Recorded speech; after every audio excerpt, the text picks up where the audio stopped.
Bonjour, bienvenue dans le 15h30. Nous sommes jeudi le 26 avril, journée positive autant sur le marché canadien que sur le marché américain. Nous avons présentement une hausse de 240 points sur le marché américain et 139 points sur le marché canadien. Alors, ça va bien, on a de bons résultats sur les entreprises américaines, on a présentement aucun problème. Alors, on va y revenir un peu plus loin. Bon, mardi, malheureusement, j'ai pas pu vous faire un Facebook Live pour la bonne et simple raison que mardi, j'étais à finaliser la formation que je mets sur le web, là, les chandeliers japonais. Cette formation-là, c'est un bonus que je donne aux clients qui sont au niveau 1, au niveau 2, je leur donne les chandeliers japonais pour être capable d'approfondir un peu plus les connaissances. Alors, pour les clients qui sont dans la formation complète, ben, eux autres, automatiquement, ils ont accès aux chandeliers japonais. Alors, elle va être disponible là, dans les 24 heures, là, elle va être disponible sur le web. Alors, et en même temps, mais je me suis dit, bon, et tant qu'à offrir les chandeliers japonais, c'est une formation qu'on peut prendre individuellement. C'est pas beau d'avoir une connaissance là, sur les moyennes mobiles, les oscillateurs, quoi que ce soit, parce que en tant que tel, c'est une formation qui se travaille très très bien là seule. Alors, est-ce que par contre, ce qui m'amène à vous dire, est-ce que c'est toutes les chandelles qui sont haussières? La réponse c'est non. Est-ce que c'est toutes les chandelles qui vont nous donner une force lorsqu'on les voit apparaître sur un graphique? Il y en a ils vont exploser. Il y en a d'autres c'est un petit peu plus timide comme chandelle. Alors, c'est pour ça que dans le livre sur les chandeliers japonais ou dans la littérature aussi, il y a des chandelles qui sont intéressantes. Puis il y en a d'autres que c'est moi, je vous dirais, c'est du blablabla. Lorsqu'on connaît les supports, les résistances, et à ce moment-là, les chandeliers japonais, c'est un peu moins pertinent. C'est sûr que dans les chandeliers japonais, il y a des structures de renversement et les premières sont vraiment super intéressantes. Puis aussi, il y a les figures de continuation. Alors, ceux-là, moi, ça m'intéressait un peu moins parce que on a d'autres techniques là, qui nous aident là, à mieux décortiquer un graphique. Mais vous savez, je reviens toujours avec la même phrase.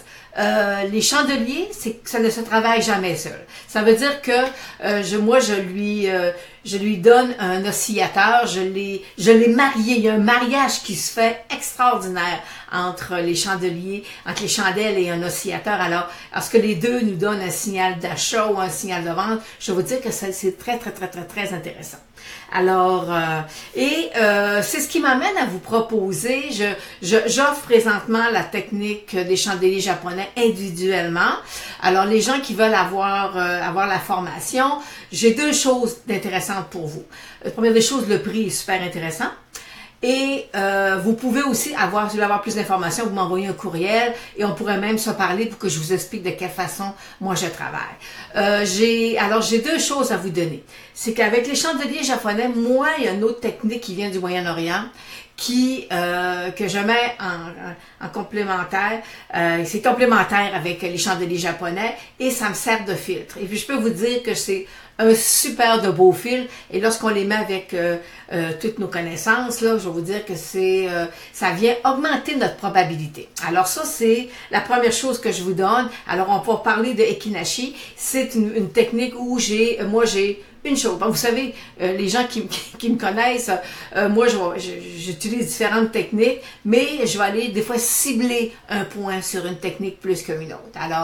Alors c'est ce que je fais. Je prends, dans l'Ekinashi, il y a une chose qui m'intéresse et je vous l'offre présentement gratuitement là, à tous les gens qui vont faire les chandeliers japonais. Et aussi afin de vous permettre là, de bien performer au niveau de vos points d'entrée ou de vos points de sortie avec les chandeliers japonais, je vous offre 7 analyses. Je vais vous donner 7 titres avec les chandeliers japonais et ça va vous permettre de prendre position. Ça sera à vous après ça de déterminer là, est-ce que vous voulez prendre position.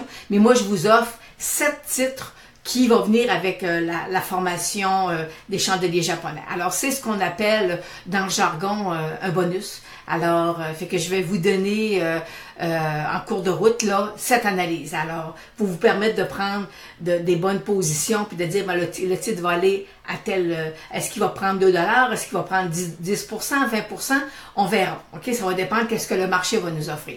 Alors, fait que c'est pour ça que je vous offre la technique, toute la formation que j'ai mis là, sur le web. Là, je vous la fais à 477 $ avec en bonus le Ekinashi et en plus je vous offre cette analyse technique là, qui va vous permettre d'aller chercher un gain. De quel genre de gain, on ne le sait pas. On peut pas le prédire, on le connaît pas, mais nos points d'entrée devraient être, là, si tout est en place, là, on devrait quand même bien faire. Alors, fait que c'est ce que j'avais à vous proposer pour aujourd'hui. Alors, c'est mon cours sur les chandeliers japonais. Alors, vous m'envoyez un courriel à l.rivard@analystech.com. Si vous avez des questions, on peut se parler au téléphone pour vous expliquer un peu aussi comment fonctionnent mes cours. Et fait qu'à ce moment-là, et je fais cette promotion-là pour un certain temps. Là. C'est pas vitam aeternam que je vais vous donner les 7 titres en bonus. Là. Alors, fait que pour l'instant, vu que je suis en lancement de mes chandeliers, c'est la dernière technique que j'ai faite là sur mes cours. Alors, fait que ça va. Fait que pour moi, je me dis bon, ok, mission accomplie, toutes mes formations sont en place. Alors c'est c'était le petit clin d'œil que je voulais vous faire. Je voulais vous faire là. Puis au prix que je vous l'ai fait, ben c'est vraiment là, c'est abordable. Et souvent les gens, la compétition disent ah donne ses prix, elle donne. Oui, moi je vous dis, il n'y a pas de cachette, je vous dis le prix que je l'offre présentement. Alors, allons voir maintenant. On va aller, on va aller revoir le Dow Jones. Puis là, on est dans les chandeliers japonais.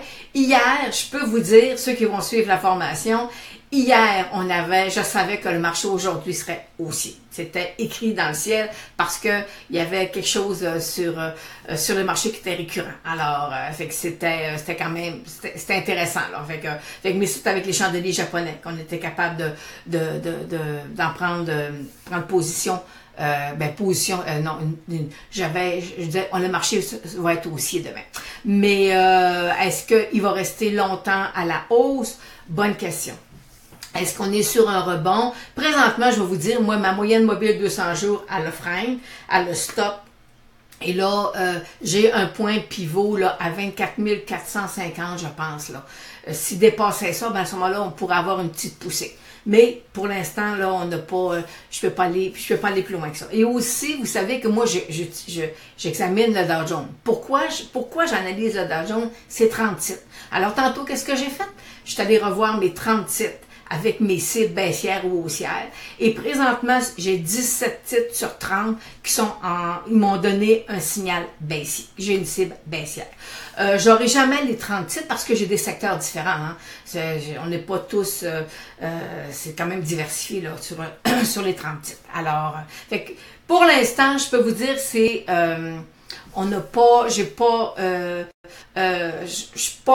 je suis baissière parce que ce que je vois, je me dis, il y a des titres qui vont descendre, mais j'ai pas ma moyenne de mobile de 100 jours, tant et aussi longtemps qu'elle ne sera pas percée, je vais être prudente parce que je me dis, est-ce que notre voisin du Sud, Monet, peut, dans un éclat de joie, nous proposer quelque chose, puis là, le marché s'emballe, puis que le marché revient à la hausse. Alors, fait que là, on est coincé entre la moyenne mobile de 100 jours et ma moyenne mobile de 34. Alors, c'est ma vision à moi du marché américain. Allons voir maintenant le PowerShare, le QQQ, le Nasdaq. Moi, je suis négative présentement sur le Nasdaq. S'il casse sa moyenne mobile de 100 jours, je vous dis, on s'en va vers une jambe baissière, ça c'est officiel. Alors, et là, on va aller, hier, on a eu à la fermeture des marchés, après la fermeture des marchés, c'est-à-dire Facebook qui a annoncé que ça allait bien, ok?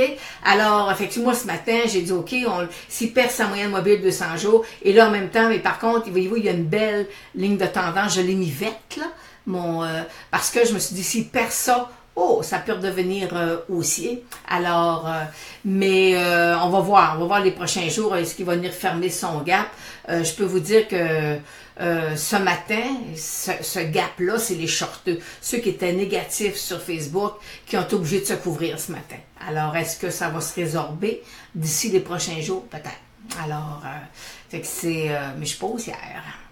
J'ai Apple aussi. Apple, voyez-vous, qui est bien assis sur sa moyenne mobile 200 jours. Apple qui est à 163,86 présentement. Ligne de tendance haussière. S'il casse ça, ben on a un marché baissier qui va apparaître sur le titre de Apple. Allons voir Google, Alphabet.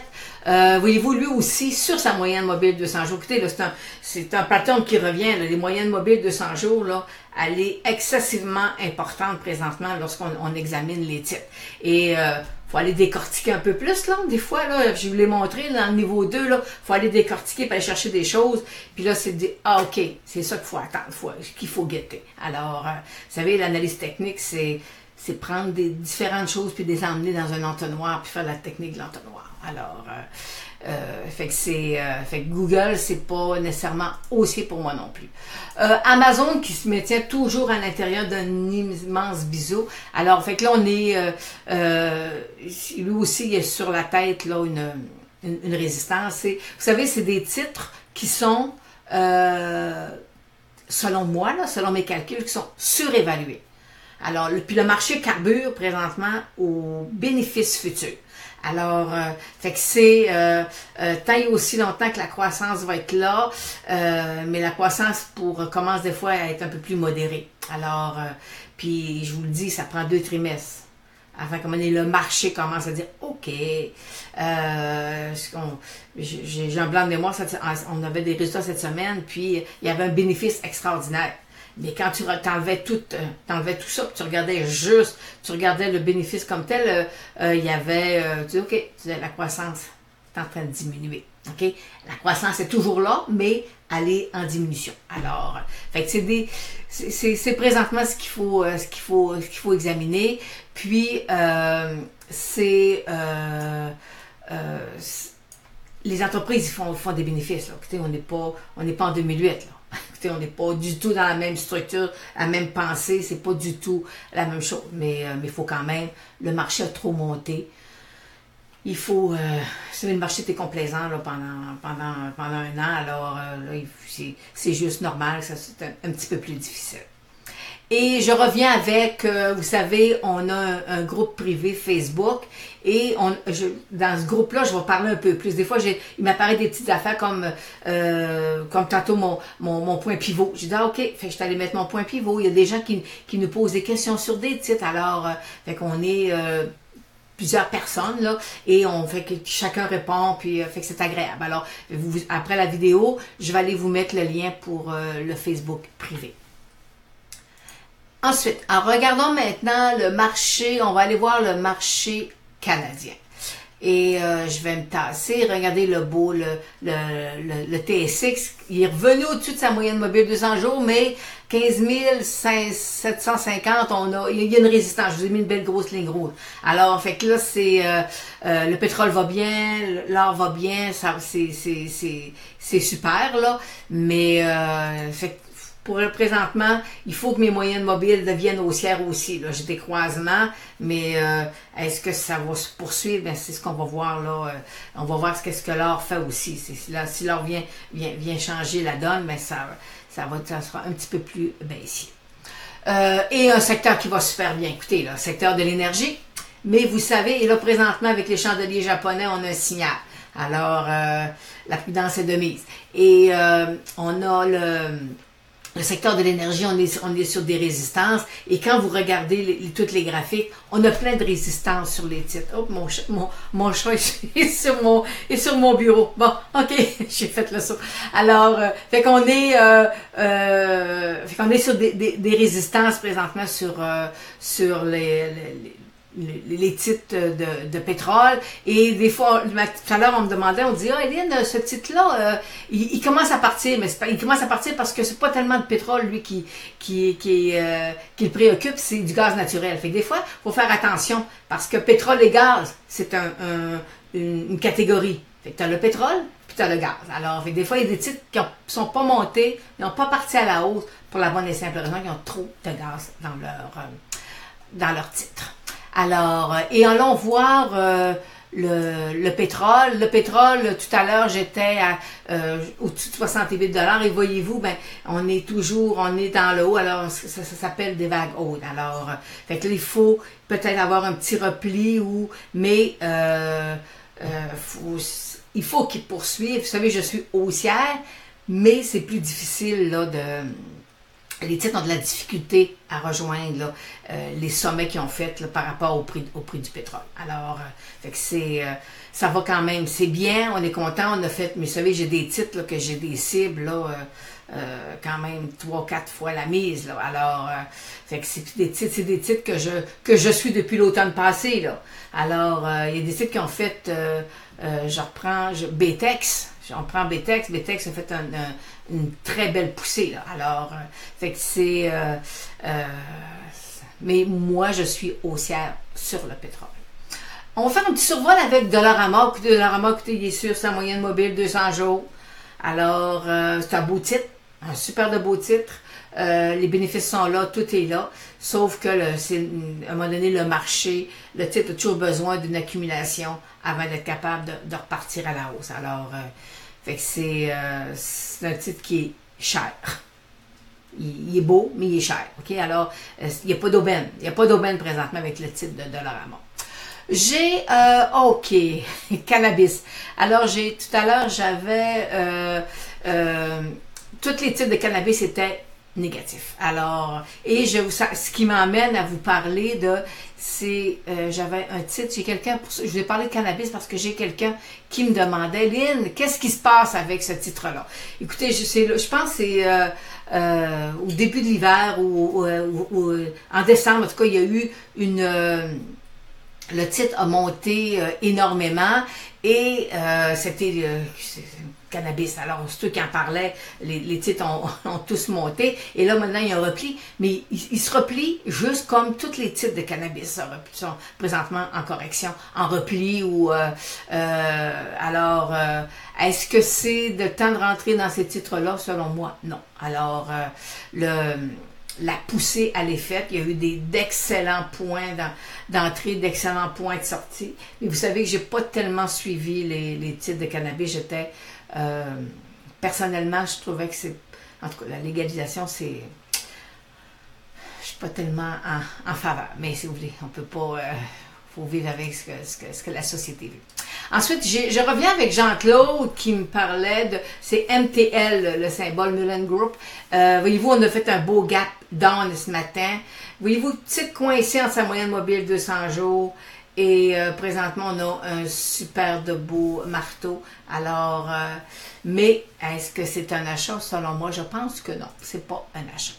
Et on va regarder l'or présentement. Ben, l'or, on est toujours dans un couloir latéral, puis voyez-vous, il est en train de vouloir descendre. Et vous savez, je suis pas haussière sur l'or à long terme, mais qu'est-ce que vous voulez?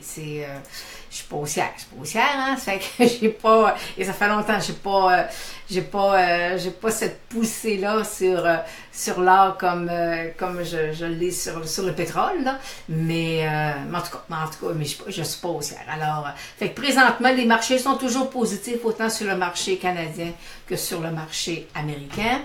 Et si vous désirez, je vais vous mettre, si vous ça vous intéresse d'avoir une petite formation en chandelier japonais. Puis vous savez, la formation en chandelier japonais, lorsque vous prenez la formation, c'est pour la vie durant. Là, la formation est sur le web et vous allez avoir accès vous pouvez aller la revoir à chaque année ou 2 fois par année. C'est accessible là, en tout temps. Alors, vous m'envoyez un courriel et après ça, on peut peut-être se parler au téléphone pour avoir des petites explications. Alors, c'est ce qui termine aujourd'hui, le 15h30. Nous sommes présentement jeudi, le 26 avril. Alors, je vous souhaite une bonne fin de journée et on se revoit là, mardi prochain.